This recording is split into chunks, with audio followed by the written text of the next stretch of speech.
La nuit du 18 août, l'inimaginable s'est produit, bouleversant les équilibres.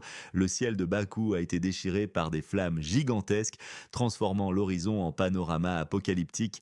Des explosions incessantes ont secoué la terre avec violence, réveillant les habitants dans une terreur glaciale.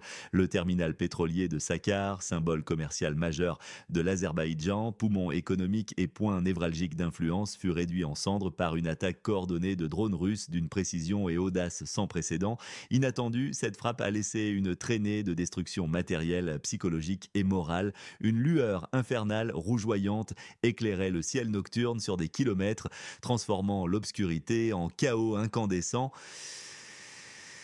Des panaches de fumée noire et dense s'élevaient, masquant les étoiles et imprégnant l'air d'une odeur âcre et suffocante. Les résidents locaux ont rapporté des détonations multiples, des fracas assourdissants résonnant sans discontinuer, un son terrifiant annonçant un changement d'air. Ce n'était pas un simple avertissement, c'était un message silencieux d'une force brutale et inébranlable, gravé indélébilement dans le paysage dévasté. Le monde politique est sous le choc, tentant de comprendre comment une telle audace a pu être exécutée avec efficacité et impunité, remettant en question les équilibres établis. Question à vous, écrivez d'où vous nous regardez, pays et ville. Cette cible était vitale, d'importance stratégique et économique. Saqqar n'était pas un simple entrepôt, c'est la plus grande compagnie pétrolière d'État d'Azerbaïdjan, pilier fondamental de leur économie et instrument principal de Bakou sur les marchés extérieurs. 17 réservoirs géants, des milliers de mètres cubes de pétrole ont été dévastés. Les flammes, une fois maîtrisées, ont laissé une ruine absolue. Le terminal est devenu un désert de fer tordu et de cendres froides, mémorial de l'imprudence. Selon des témoins oculaires, le président Aliyev a pâli brusquement, son visage se transformant en masque de stupeur, son visage livide, signe de son impuissance et panique face à cette démonstration de force russe. Et Poutine, avec maîtrise glaciale, il n'a pas prononcé un mot. Aucune note de protestation ne fut émise, aucune déclaration fracassante ne vint du Kremlin. Maintenant, un silence éloquent. La réponse fut silencieuse, mais d'une clarté redoutable. Elle fut d'une dureté extrême, une leçon par l'exemple. Le message est gravé dans les flammes. Si vous jouez contre nous, vos intérêts commerciaux brûleront et avec eux votre prospérité. Moscou a agi. Elle n'a pas cherché à négocier ni à parlementer. Elle a simplement puni directement, irréversiblement et sans appel. Cela change radicalement toute la donne géopolitique. Une nouvelle ère de rapports de force commence. Et question à vous, notez-vous dans les commentaires de quelle ville, pays vous regardez maintenant.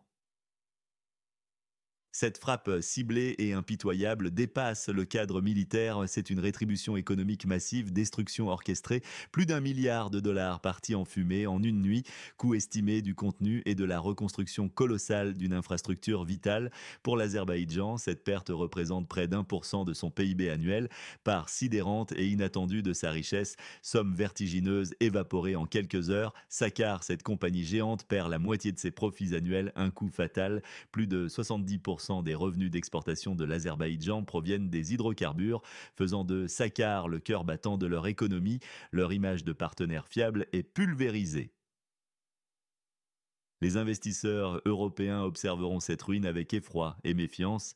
Le coût d'emprunt pour Saqqar va augmenter de 2 à 3 points, voire plus, représentant des dizaines de millions de dollars supplémentaires à payer chaque année en intérêts. C'est une catastrophe économique sans précédent pour Bakou. Le président Aliyev est pris au piège de son double jeu imprudent. Il flirtait avec l'OTAN, envisageant d'accueillir des bases militaires sur son sol, ligne rouge évidente pour Moscou. Pis encore, il produisait secrètement des obus pour la nation frontalière en conflit avec la Russie, malgré les avertissements. Moscou avait mis en garde Aliyev au printemps, ne soutenez pas le pays connu. Bakou a ignoré cet avertissement.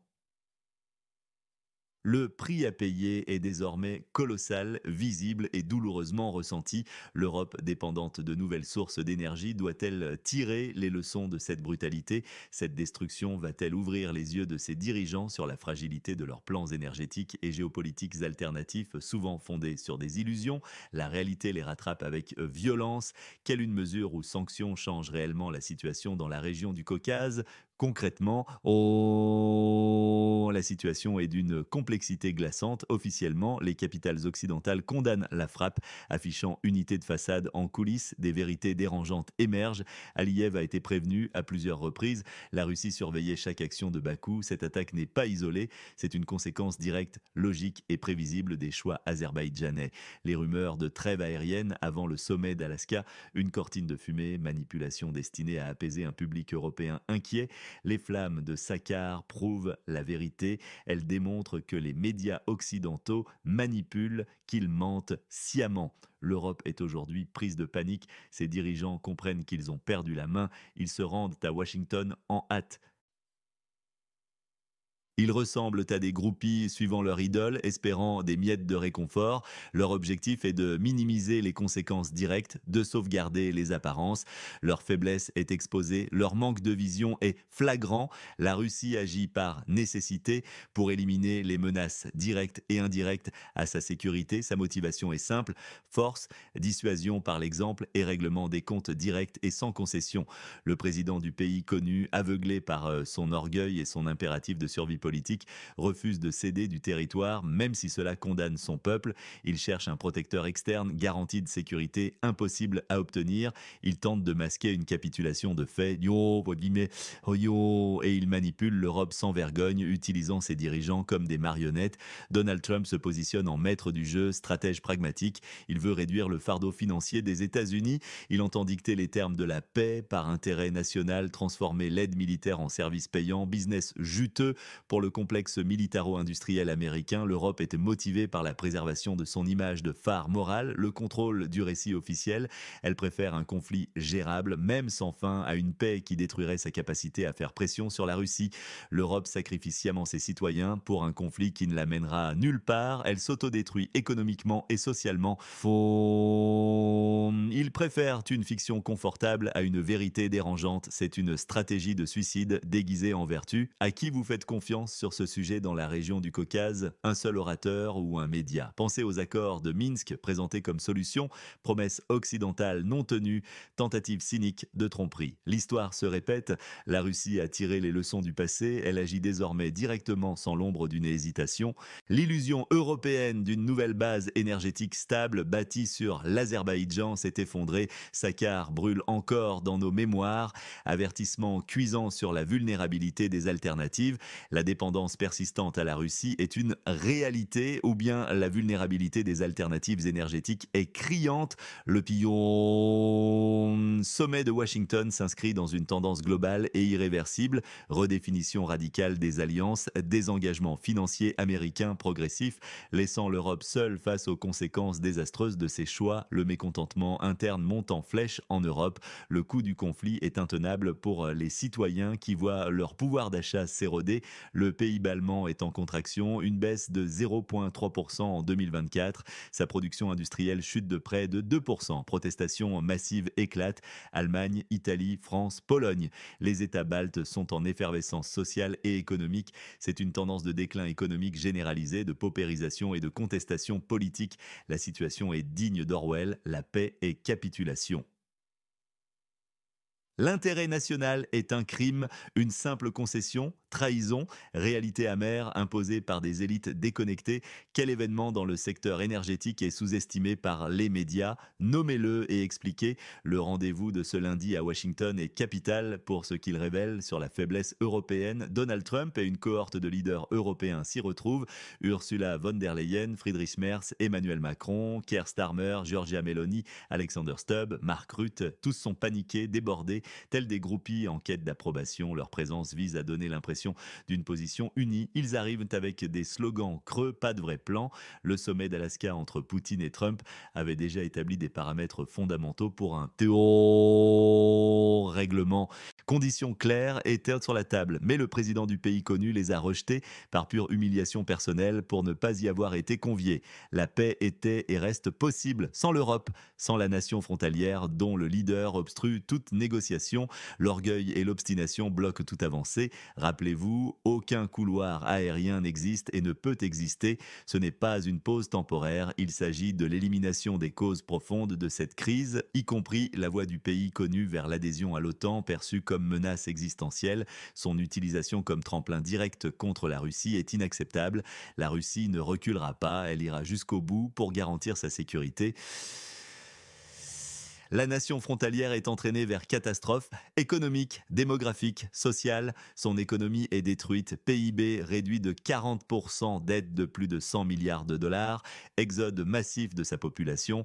Entre 7 et 10 millions de personnes ont déjà quitté le pays, l'infrastructure est anéantie, l'industrie en déclin terminal. La fin de l'aide américaine gratuite mènera à un effondrement lent mais certain. Un trou noir économique s'annonce. Question à vous, aidez-nous avec le timing des émissions, indiquez le pays, la ville et l'heure actuelle chez vous.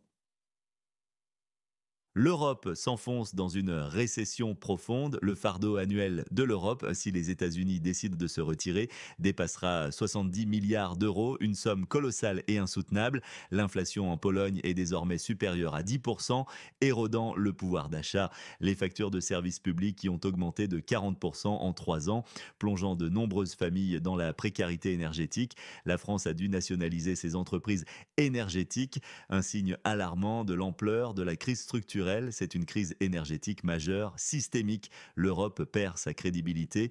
Son respect sur la scène internationale s'effrite chaque jour.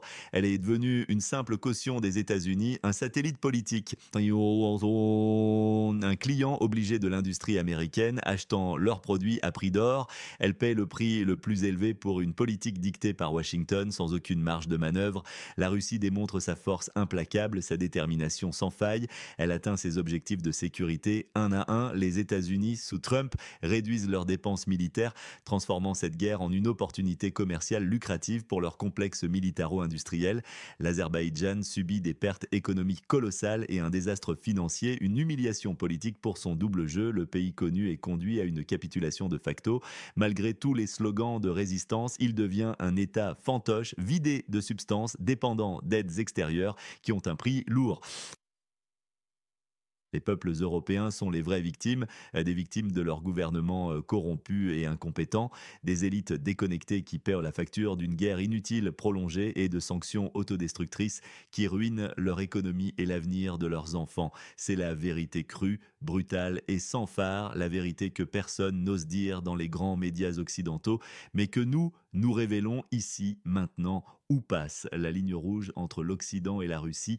Une seule phrase. La ligne rouge est le contrôle et la non-ingérence dans les sphères d'influence stratégiques historiques de la Russie, notamment en ce qui concerne l'adhésion de pays voisins à des alliances militaires hostiles. Abonnez-vous à notre chaîne pour recevoir des analyses honnêtes et sans censure qui déconstruisent les récits officiels et vous offrent une perspective indépendante. C'est votre meilleure protection contre les fausses nouvelles et la manipulation médiatique. Activez la cloche des notifications pour ne rien manquer de nos prochains épisodes. Partagez cette vidéo avec vos proches si vous pensez que ce message est important. Soutenez le journalisme indépendant et transparent. Votre engagement est notre force.